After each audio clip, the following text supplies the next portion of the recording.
இருக்குது. அவைகளை இன்ஷா அல்லாஹ் அதனுடைய தொடரை பார்ப்போம்.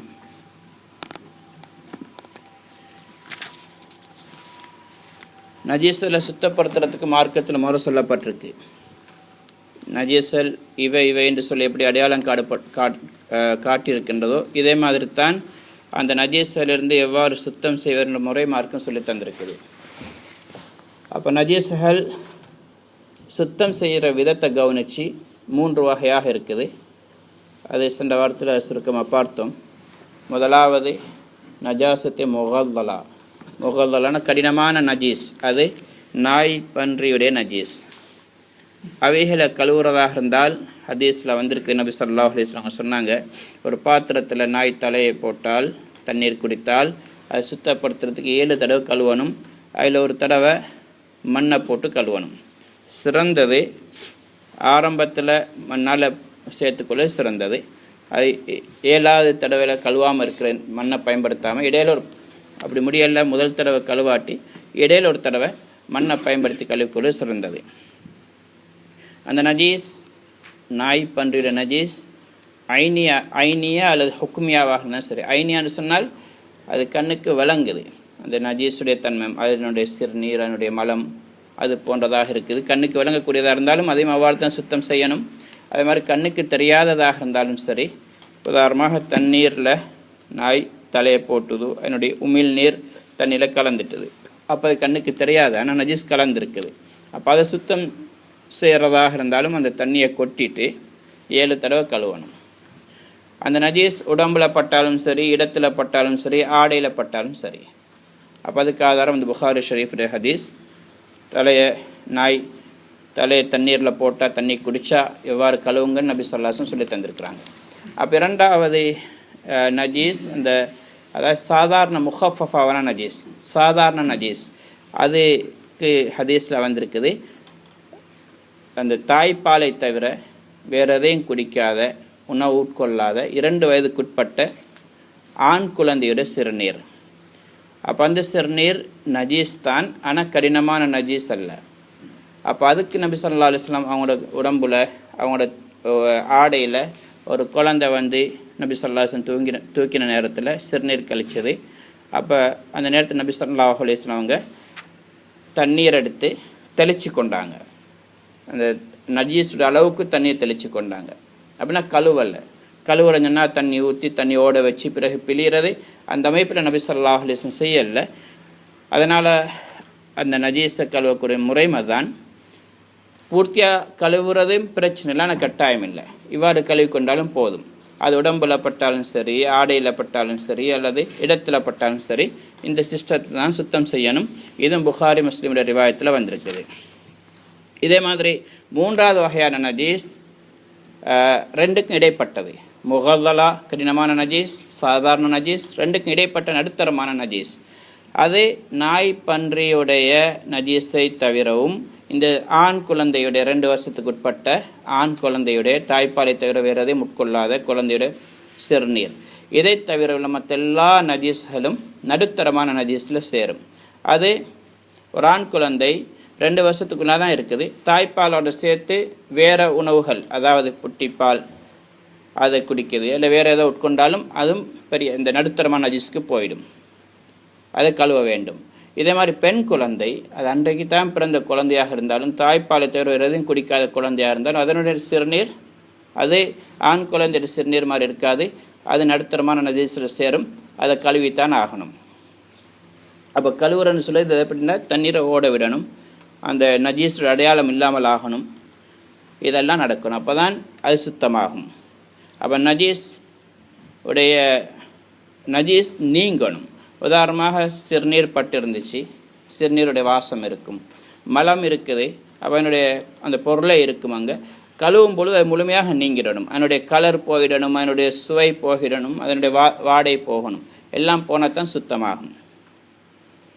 அது உடம்புல பட்டாலும் சரி, ஆடையில் பட்டாலும் சரி, இடத்துல பட்டாலும் சரி. ஆனால் சென்ற பாடத்தில் ஞாபகப்படுத்தினேன், கொஞ்சம் லேசான ஒரு கலர் அது கழுவினத்துக்கு பிறகும் போகிற மாதிரி இல்லை, பட்ட மாதிரி இருக்குன்னு சொன்னால் ரத்தத்துடைய கலர் மாதிரி, அதுக்கு மன்னிப்பு இருக்குது, மார்க்கத்தில் இடம் இருக்குது. முழுமையான மட்டும் கழுவணும். கழுவினத்துக்கு பிறகு அது போகுதில்லை, அதனோட அடையாளம் கொஞ்சம் இருக்கத்தான் செய்துண்டா அது மன்னிக்கப்படும். சரி, அடுத்தது தோல், மிருகங்களுடைய தோள்கள். அப்போ அதை எப்படி சுத்தம் செய்கிறது? அதை கழுவினா மட்டும் சுத்தமாகுமாண்டா? கழுவினா மட்டுமே சுத்தமாகாது. அப்போ நாய் பன்றியுடைய தோல் இது ஒரு காலமும் சுத்தமாகாது. மற்ற மிருகங்களுடைய தோள்கள் பதனிடுவது மூலமாக சுத்தமாகும். அப்போ தோலை பதனிடுன்னு சொல்கிறது, அது சில கெமிக்கலை பயன்படுத்துவாங்க. ரசூலுல்லாஹ்வுடைய காலத்தில் அதுக்கு இந்த உப்பு இது போன்ற சில வஸ்துக்களை சேர்த்து, அந்த காலத்தில் இந்த பொருள்கள் இருந்துச்சு, அந்த அதனுடைய ஈரத்தன்மையை, தோலிலிருந்து ஈரத்தன்மை இருக்கிற மாதிரி, அந்த துர்நாற்றம் வந்தாலும், அதாவது தண்ணியில் போட்டால் துர்நாற்றம் வரும் ஒழுங்காக பதனிடாட்டி, அப்படி வராமல் செய்யக்கூடிய பொருள்களை பயன்படுத்தி பதனிட்டாங்க. இப்போ இந்த காலத்துலேயும் தோல் ஃபேக்டரியில் இருக்கிற அதில் செஞ்சு கொண்டிருக்கிறாங்க. அப்போ இந்த தோல் பதனிடப்பட்டால் அதுக்குள்ள கெமிக்கல்களை போட்டு அந்த தோல் சுத்தமாகிடும். அப்போ எவ்வளோ பதனிடம்னு சொன்னால் அதை எல்லாம் காய வச்சு எடுத்துருவாங்க. அதுக்கு பிறகு கூட தண்ணி பட்டால் அல்லது தண்ணியில் விழுந்தாலும் கூட அதிலிருந்து துர்நாற்றம் வரக்கூடாது. அப்படி துர்நாற்றம் வருதென்றால் அந்த தோல் பதனிடப்படவில்லைன்னு அர்த்தம், அது சுத்தம் இல்லை. அப்போ பதனிடப்பட்டுட்டுன்னா தோல் சுத்தமாகிடும். இது முஸ்லீம் ஷரீஃபில் ரிவாயத்தில் வருது, இதா துபிகல் இஹாபு ஃபக்கது தஹூர், தோல் இருக்கிறதை பதனிடப்பட்டால் சுத்தமாகிடும். அப்போ இதில் ஹதீஸில் நாய் பன்றியோட தோலை தவிரண்டு வரல. ஆனால் மற்ற ஹதீஸ்களில் நாய் பன்றி கடினமாக சொல்லப்பட்டதுனால் அதனுடைய தோள்கள் ஒரு நாளும் சுத்தமாகாது. அப்போ இந்த தோல் பதனிட்டத்துக்கு பிறகு ஒரு தடவை முழுமையாக பதனிட்டத்துக்கு பிறகு தோலை ஒருக்க கழுவி கொள்ளணும். ஏன்னு சொன்னால் அந்த தோலை பதனிடும் பொழுது நஜீஸான பொருள்களும் பயன்படுத்தப்படுது, அந்த தோலை சுத்தப்படுத்துறதுக்கான பதனிடுவதற்காக வேண்டி. அதனால் பதனிட்டு அதுக்கு பிறகு ஒருக்க கழுவி கொள்ளணும். அதுக்கு பிறகு அந்த தோலை பாவிக்கிறதுக்கு மார்க்கத்தில் அனுமதி இருக்குது. ஆனால் நாய்ப்பன்றியோட தோள்கள் பதனிடுவது மூலமாகவும் சுத்தமாகாது. அப்போ கழுதையுடைய தோலோ, இதே மாதிரி யானையுடைய தோலோ, கரடியுடைய தோலோ, இதுகள் கூட பதனிட்டால் அதால் ஆடைகள் கூட செஞ்சு உடுக்கலாம், பயன்படுத்தலாம். ஆனால் நாய் பன்றியோட தோள்கள், இன்றைக்கி ஜெக்கெட் கூட வருது பன்றியோட தோல்ற, அது நஜீஸ் தான். எவ்வளோ அதன் அடையாளம் இல்லாமல் இருந்தாலும் அது தோல் பன்றியோட தோல் இருக்கப்பட்டதாக இருந்தால், இது சில ஷூ இருக்குது, பூட்ஸுகள் இருக்குது, இது நாய் பன்றியோட தோல் பயன்படுத்தப்படுது. இதே மாதிரி க்ளவுஸ்கள் இருக்குது, இதுகளையும் செய்யப்படுது. ஜெக்கெட் இதெல்லாம் ஹராம். நாய் பன்றியோட தோலாக இருந்தால் நஜீஸாக போட்டுக்கொண்டு தோல் தான் துலகக்கூடாது. அப்போ வாங்கும் பொழுது கவனித்து கொள்ளணும். எத்தனையோ பேர் நபினால் இருக்கும் பொழுது கூட ஒரு நாட்டுக்காரர் ஒருத்தர் வாங்கிட்டு வந்தார். அதுக்கு பிறகு அது உள்ளுக்கு லேபல் இருக்குது, அந்த லேபல் எழுதப்பட்டிருக்கு இந்த இது பன்றி தோலால் செய்யப்பட்டது. அதுக்கு பிறகு அவருக்கு தெரிய பிறகு கழட்டினார். தெரியாமல் தொழுதாலாம் மன்னிப்பான் இன்ஷால்ல, இருந்தாலும் நாங்கள் வாங்கும்பொழுது கவனித்து வாங்கிக்கொள்ளணும். அடுத்து சில நஜீஸ்களுக்கு மன்னிப்பொன்று இருக்குது. அதை இஸ்லாம் சுத்தத்தை வலியுறுத்தியிருக்குது, சுத்தமான மார்க்கம் சுத்தத்தை விரும்பி இருக்குது. அதனால தான் நஜீஸலை விட்டு மனிதன் பாதுகாக்கும்படி மார்க்கம் சொல்லியிருக்குது. இப்போ தொழுகையிட நிபந்தனைகளில் ஒன்று தான் இடம், உடல், உடை, இவைகள் சுத்தமாக இருக்க வேண்டும். அதை விட்டு மனிதன் நீங்கி இருக்க வேண்டும். இது இருந்தால் தான் தொழுகை நிறைவேறும். இருந்தாலும் மார்க்கம் சில சந்தர்ப்பங்களில் மனிதனை சிரமத்தில் போட எல்லாம் விரும்பலை, போடுறதும் இல்லை. அதனால் மார்க்கத்தில் எல்லாம் குர்ஆன் எல்லாம் சொல்கிறான், லா யுக்கல்லிஃபுல்லாஹு நஃப்ஸன் இல்லா வஸாஹா, அல்லாஹுத்தாலா எந்த ஒரு ஆத்மாவையும் அதனுடைய சக்திக்கு அப்பாற்பட்டு அல்லாஹுத்தாலா சோதிக்கிறதில்லை, வலியுறுத்துறதில்லை, கடமையாக்குறது இல்லை, சிரமப்படுத்துறது இல்லை. அல்லாஹுத்தாலா அப்படித்தான் இஸ்லாத்தை அமைச்சிருக்கிறான். இந்த இன்னொரு இடத்துல அல்லாஹுத்தாலா சொல்லுகிறான், இந்த மார்க்கத்தில் ஹரஜ்னு சொன்னால் நிர்பந்தம், சிரமம், கஷ்டம் அல்லாஹ் வைக்கல. அதனால இப்போ பிரயாணங்களை கூட தொழுகை 5 நேரம் ஃபர்து இருந்தாலும் பிரயாணத்தில் சிரமத்துக்காக வேண்டிய மசாஃபத், இந்த அளவு தூரம் இருந்தால் தொழுகை ஆகுமான பிரயாணம் இருந்தால் சுருக்கிறதுக்கு சேர்த்து தொழுவெல்லாம் மார்க் அனுமதி தந்திருக்கு. நோன்பு கட்டாயம் பிடிக்கிற ஃபர்து இருந்தாலும் பிரயாணம், நோய் போன்ற காரணத்தினால நோன்பை விட்டுட்டு பிறகு ஒரு காலத்தில் கலா செய்து கொள்ள அனுமதி கொடுத்துருக்குது. இது மாதிரி நிறைய விஷயங்களில் மார்க்கும் அனுமதி தந்திருக்குது. அது மார்க்கும் அனுமதி இடங்களை தான் அதை பயன்படுத்தணும். அனுமதி கொடுத்தோம் உண்டு வேறு, அதை வச்சு நாங்கள் எல்லா இடத்துலையும் பயன்படுத்த போனால் இது மார்க்கத்தை பின்பற்றின கூட்டத்தில் ஆக மாட்டோம். இப்போ நஜீஸ்களை நீக்கிறதுக்கு அதை விட்டு பாதுகாத்து கொள்ளத்தான் மார்க்கம் சொல்லியிருக்குது. ஆனால் சில சந்தர்ப்பங்களில் நீக்க முடியாத சிரமத்தினால, இப்போ நான் சொன்ன மாதிரி அந்த எல்லாம் கழுவி பார்த்துட்டோம், அதுக்கு மேலே கூட அந்த ரத்தத்தில் அந்த அடையாளம் போகுது இல்லைன்னா அதுக்கு மன்னிப்பு இருக்குது. இதே மாதிரி வேறு சீலுடைய இல்லை வேறு ஏதாவது ஒன்று அடையாளம் ஒன்று இருக்குது. பெயிண்ட் இருக்குது, நஜீஸ் இல்லை தான், ஆனால் அது பட்டிருக்கும் பொழுது ஒளி செஞ்சால் விடக்கூடாது. அது நல்லா நீக்கிட்டதுக்கு பிறகு அதனுடைய கலர் ஒன்று இருக்குது, அப்போ அதுக்கு மன்னிப்பு ஒன்று இருக்குது. அதே மாதிரி சிலது எங்களோட உடம்புல படுவதற்கு எங்களால் தவிர்த்து கொள்ளவே முடியாது. அப்படியான விஷயங்களை மார்க்கம் அனுமதி என்று கொடுத்துருக்கு. உதாரணமாக ஒளி செஞ்சுட்டு வந்துட்டோம், ஏதோ செய்யும்போது கை வெட்டிப்பட்டது, அல்லது கையில் சின்ன பரு இருந்துச்சு, நெற்றிலையோ உடம்புலையோ அது எப்படியோ நெசுக்கிப்பட்டு இதாகிட்டு, காலில் முழங்காலில் ஒரு பொக்குல மாதிரி இருந்துச்சு, சுஜூதுக்கு போனோம், அந்த நேரத்தில் அது நசுங்கி அதுலேருந்து சீல் வந்துச்சு. இதுக்கெல்லாம் மார்க்கத்தில் மன்னிப்பு இருக்குது. உடம்புல பட்டத்தினால ஆடையில் பட்டத்தினால தொழுக முடியாது. அதில் ஒன்று தான் இப்போ நாங்கள் சிறுநீர் கழிக்கும் பொழுது முழுமையாக நம்மகிட்ட ஹதீஸில் வலியுறுத்தப்பட்டிருக்குது. சிறுநீர் எங்களோட உடம்புல தெரிக்காத விதத்தில், உடுப்பில் படாத விதத்தில் பாதுகாத்து கொள்ள வேண்டும். நபி ஸல்லல்லாஹு அலைஹி வஸல்லம் அவங்க ஒருத்தர் ஒரு பயணத்தில் போகிற நேரம் ஒரு இடத்துல தொழுதுட்டு சொன்னாங்க, இந்த இடத்துல 2 கபர் இருக்குது, இவங்க கபரில் வேதனை செய்யப்பட்டு கொண்டிருக்கிறாங்க. அதுக்கு பிறகு நபி ஸல்லல்லாஹு அலைஹி வஸல்லம் சொன்னாங்க, ஒரு பச்சை கிளையை உண்ட மரத்துடைய கிளையை கொண்டு அந்த நட சொன்னாங்க. இது எது வரைக்கும் ஈரமாக பச்சைத்தன்மையோடு இருக்குமோ அது வரைக்கும் அல்லாஹ்வுத்தாலா இவங்களுடைய வேதனையை குறைப்பான்னு சொல்லிட்டு சொன்னாங்க. இவங்க 2 பேரும் வேதனை செய்யப்பட்டு கொண்டிருக்கிறாங்க, இவங்க 2 பேரும் பெரிய பாவத்தினால் வேதனை செய்யப்படலை என்று சொல்லிட்டு சொன்னாங்க. ஒருத்தர் புறம் பேசி திரிந்தார், 2வது மனிதர் சிறுநீர் கழிக்கும் பொழுது அதில் பேணுதலாக இருக்கல.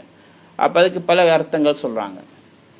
அது பெரிய பாவம் இல்லைன்னு சொன்னது அவங்களுடைய சிந்தனைப்படி, அவங்க 2 பேரும் சாதாரணமாக கருதி செஞ்சு கொண்டிருந்தாங்க, ஆனால் எல்லா இடத்துல அது பெரிய பாவம் தான். 2வது, அவங்க சிறுநீர் கழித்தவர் ஒழுங்காக கழிக்கிறன்ற அர்த்தம்னா சிறுநீர் அவசரத்தில் கழிச்சிட்டு வராங்க, அதுக்கு பிறகும் சில ட்ராப்ஸ்கள் சில துளிகள் வெளியாகுது, அப்போ அது ஆடையில் படுது, அதோட வந்து தொழுகிறார், அதோட மற்ற வேலையில் செய்கிறார், அப்போ நஜீஸ். அவர் சிறுநீர் முழுமையாக ஒழுங்காக கழிக்கல. 2வது, கழிச்சிட்டு ஒழுங்காக கழுவல்ல. 3வது, சிறுநீர் கழிக்கும் பொழுது அது அந்த துளிகள் எல்லாம் உடம்புல தெரிக்கிற விதத்தில் அதை தன் உடம்புல ஆடையில் படாமல் அவர் கவனித்து கழிக்கல. அப்படியானவங்களுக்கு இந்த தண்டனை. ஆனால் உண்டு, இப்போ இங்கே சொல்லப்படக்கூடியதை நல்லா கவனித்து தான் பேணித்தான் செய்கிறாரு. இருந்தாலும் எங்களுக்கே தெரியாமல் கண்ணுக்கும் விளங்காத அளவுக்கு சில துளிகள் படலாம்.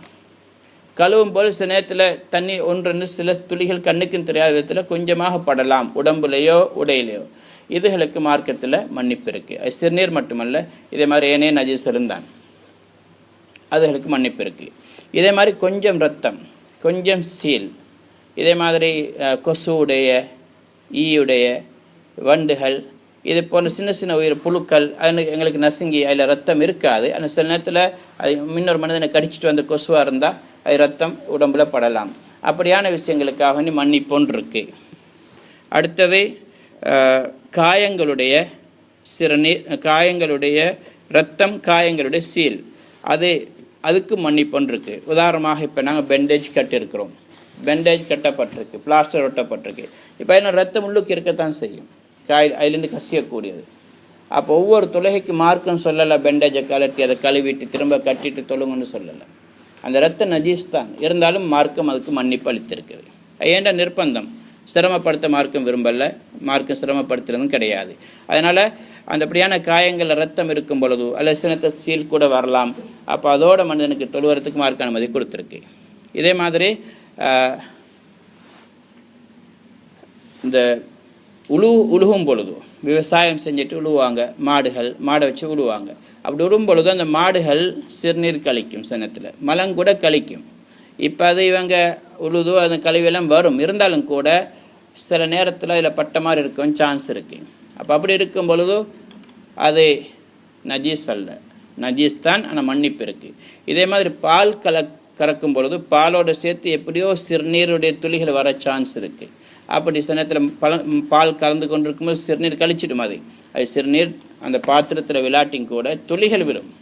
அப்போ அதுக்கு மார்க்கத்தில் மன்னிப்பு இருக்குது, ஏன்னா நிர்பந்தம் அது.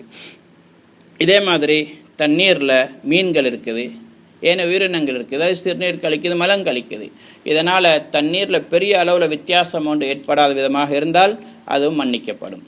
அதுவும் நஜீஸாக இருந்தால் அதுக்கு மன்னிப்பு ஒன்று இருக்குது, ஏன்னா நிர்பந்தம் அது. இதே மாதிரி பறவைகளுடைய பள்ளி, பறவைகளுடைய மலம், சிறுநீர்கள் அது அந்த இடங்களில் விழுந்திருக்கும். எந்த அளவுக்குன்னா ஹரம் மக்காவுடைய ஹரமில் கூட மதீனாவுடைய ஹரமில் கூட வெளிப்பகுதியில் புறாக்கள் வருது, அது மலங்கழிக்குது. அவைகளுக்கு கூட நஜீஸ் இருக்கிறது எந்த நேரம் கழுவி கொண்டிருக்க வேண்டிய அவசியம் இல்லை.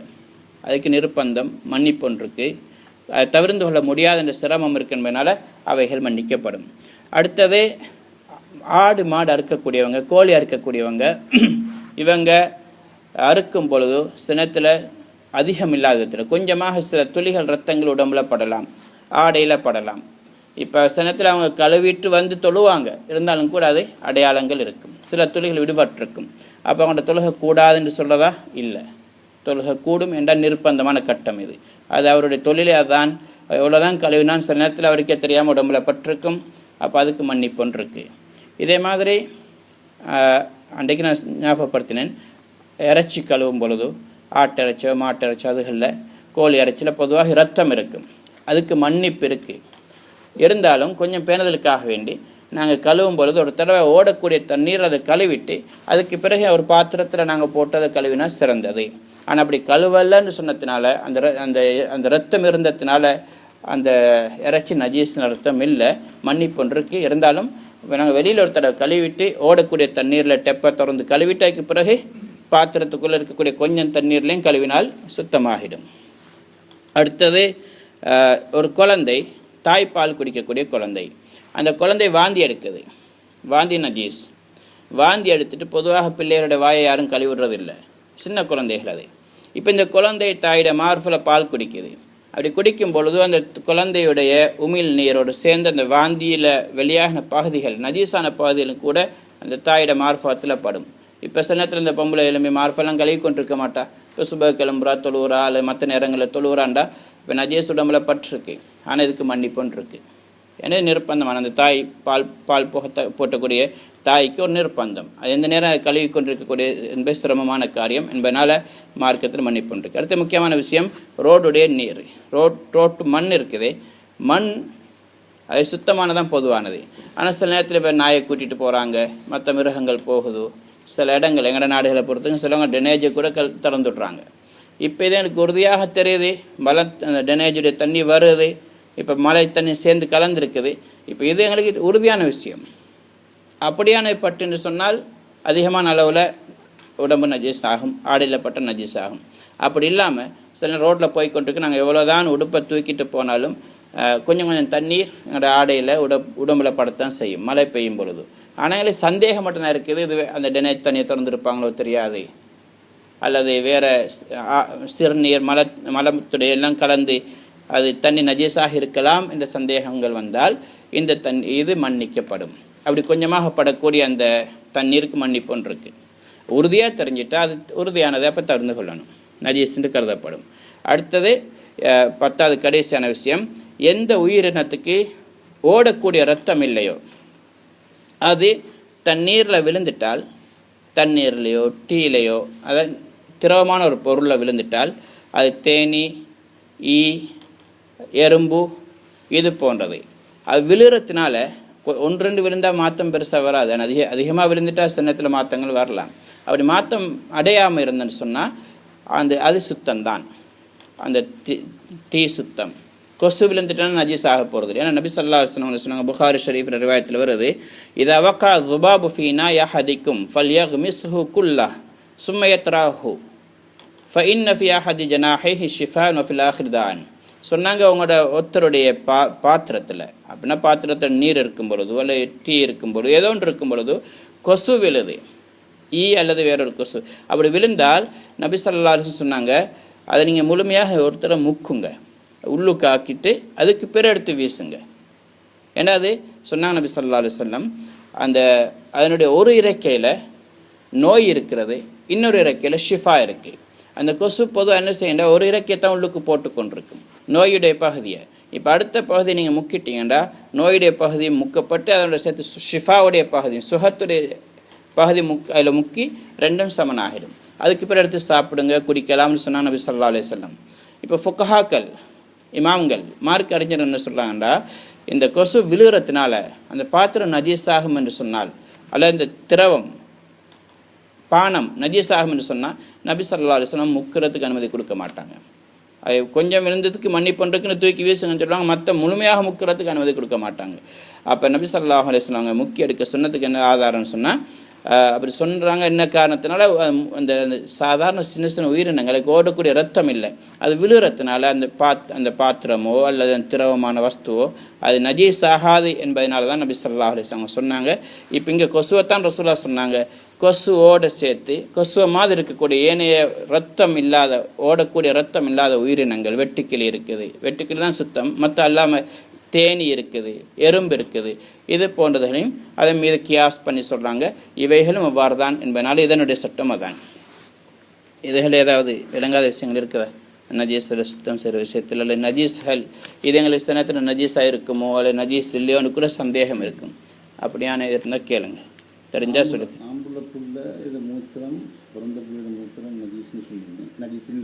சாதாரண நஜீஸ்.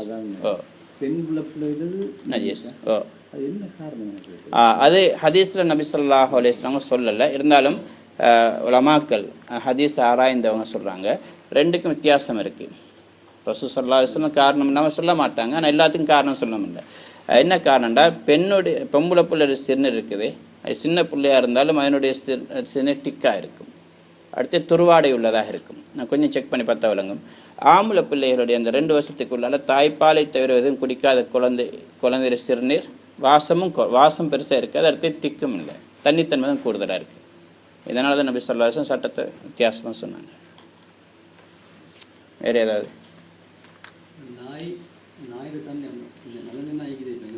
ஓ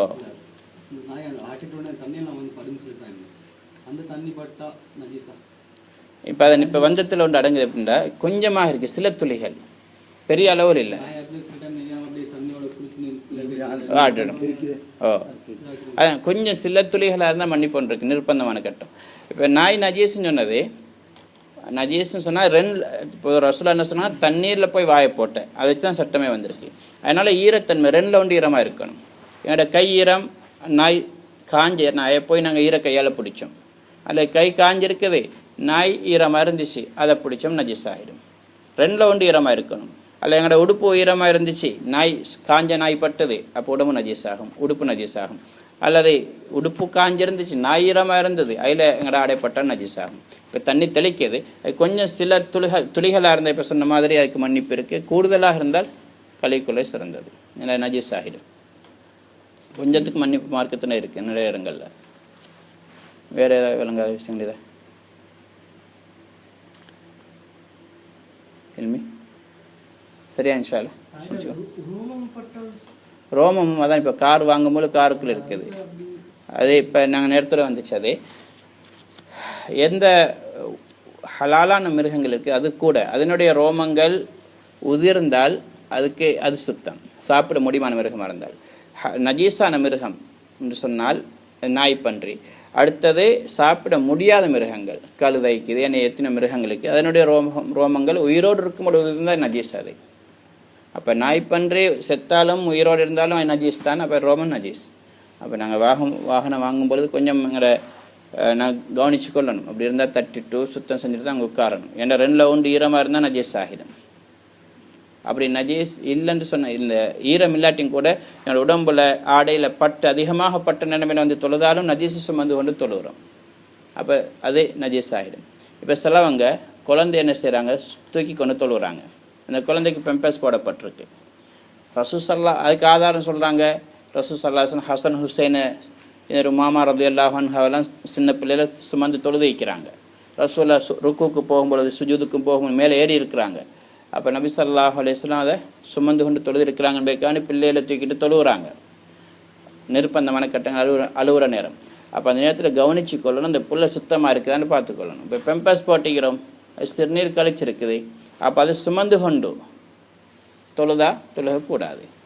நஜீஸ் எங்களோட உடம்புல பற்றி இருந்த தொழுதா இப்படி கூட, அது மாதிரி தான் நஜீஸ் உள்ள ஒன்றை சுமந்து கொண்டு கிதாபுகளை பதிவு செய்யப்பட்டிருக்கு. இந்த நஜீஸை வச்சு பாவிக்கிற சிஸ்டமில் ஒரு போட்டலில் ரத்தத்தை வச்சு கொண்டிருக்கிறார், அதை பொக்கெட்டில் போட்டுக்கொண்டு தொழுகிறார், அப்போ தொழுகக்கூடாது. ஏன் நஜீஸை சுமந்திருக்கிறார்.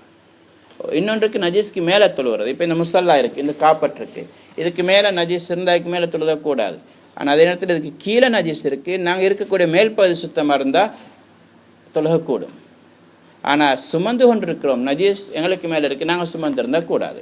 அப்போ அதனால் அப்படி குழந்தையில் யாராவது சுமந்து வந்து நாங்கள் ருக்குக்கு போனோம், சுஜூது போனோம், புள்ள மேலால் வந்து ஏறுதுண்டா உடனே நாங்கள் அதை இறக்கி விட்டுறணும், ஒதுக்கிடணும். சுமந்து கொண்டு தூக்கி கொண்டு தொழுதுட்டோண்டா அந்த புள்ள பெம்பஸ் போட்டிருக்குண்டா அந்த பெம்பஸ் நஜீஸாக இருந்துட்டா கூடாது. பெம்பஸ் ஒன்றும் போட்டில் புள்ள சுத்தமாக இருக்குன்னா பிரச்சனை இல்லை. சரி, ஆன்சர் முடிச்சுக்கோமா, டைம் கூட போதும். சுப்ஹானல்லாஹி வபிஹம்திஹி சுப்ஹானக்கல்லாஹு வபிஹம்திஹி அஷ்ஹது அன் லா